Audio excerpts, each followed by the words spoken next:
Hello, hello mga mare! So, kamusta naman ang buhay nyo? Eto na nga, hindi ko na i-gatekeep kung saan ako nagpapakilay at kami on the way na nga. So, located pala to sa Laliana Street, Tondo, Manila. Home-based studio lang siya. Pero guys, sobrang aesthetic!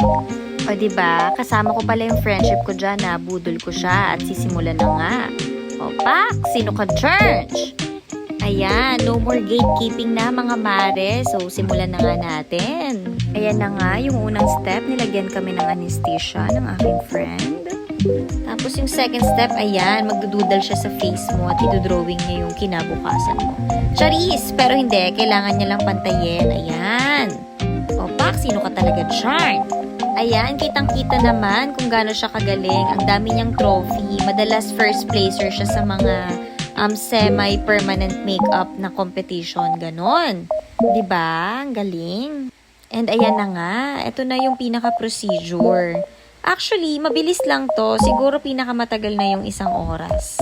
And totoo talaga yung advertisement niya. Painless talaga, as in hindi ka makakaramdam ng kahit na anong sakit.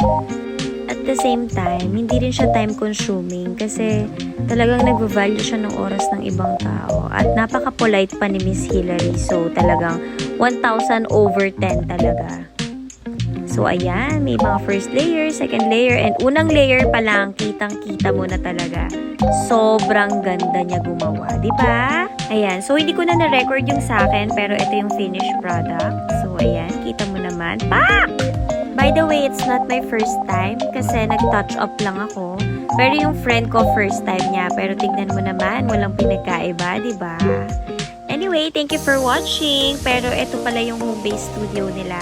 Just in case interested kayo. Tapos tignan mo tong finished product ng friendship ko. Napaka-fine, di ba? And syempre, ito naman din yung sa akin. Thank you, Miss Hillary. I-follow nyo yung Facebook, Instagram, and TikTok account niya. Makikita nyo lahat kung magkano. Thank you for watching. Bye!